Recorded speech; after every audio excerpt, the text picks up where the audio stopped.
Hello les petites oreilles, j'espère que ça va chez vous. Je reviens aujourd'hui avec une nouvelle histoire.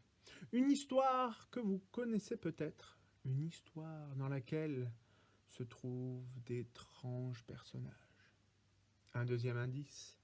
L'auteur et l'illustrateur de cette histoire est l'un des plus célèbres de la littérature jeunesse. Et il s'agit de Tommy Ungerer, qui a été mis à l'honneur ces derniers mois dans notre saison culturelle. Sans plus tarder, place à cette histoire qui se nomme Les Trois Brigands. Bonne écoute à tous.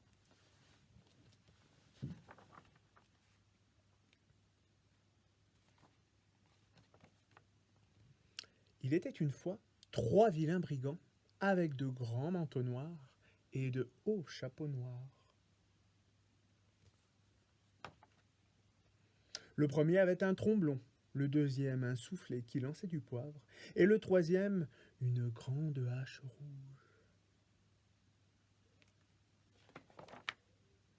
La nuit, au clair de lune, ils se tenaient cachés au bord de la route. Ils faisaient peur à tout le monde. Lorsqu'ils apparaissaient, les femmes s'évanouissaient de frayeur, les chiens filaient ventre à terre, et les hommes les plus courageux prenaient eux-mêmes la fuite. Si des voitures passaient, ils soufflaient du poivre dans les narines des chevaux, et, naturellement, les voitures s'arrêtaient. Alors, ils démolissaient les roues, puis, avec le tromblon, ils menaçaient les voyageurs et les dévalisaient. Leur cachette était une caverne en haut de la montagne.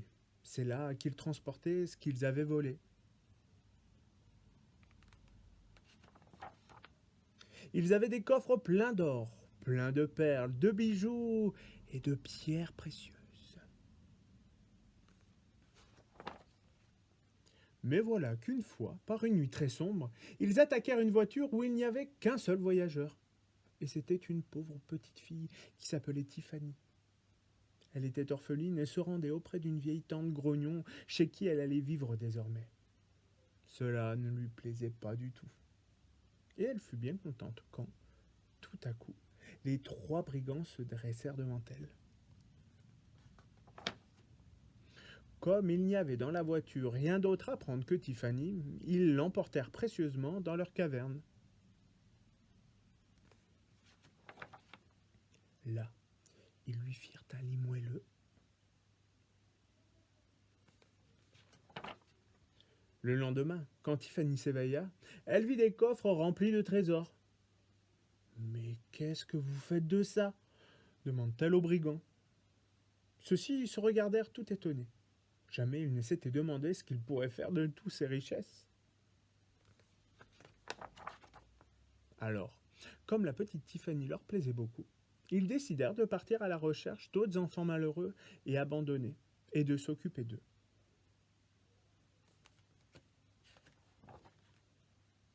Ils achetèrent un magnifique château pour loger tous ces enfants.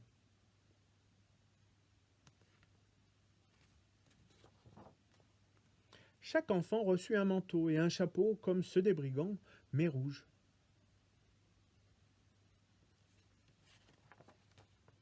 Naturellement, cette histoire fut vite connue dans toute la région. Et, chaque jour, de nouveaux orphelins étaient abandonnés à la porte du château.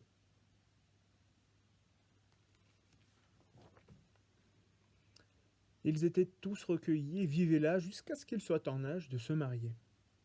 Alors, ils se construisirent des maisons dans le voisinage et, bientôt, cela fit toute une petite ville. Tous ses habitants portaient un manteau et un chapeau rouge. À la fin, ils bâtirent une muraille tout autour de la ville avec 3 tours imposantes, une pour chaque brillant, pour les remercier. Et voilà, mon histoire est terminée. Je vous remercie de m'avoir écouté et je vous dis à très bientôt pour de nouvelles aventures. Ciao, ciao, ciao!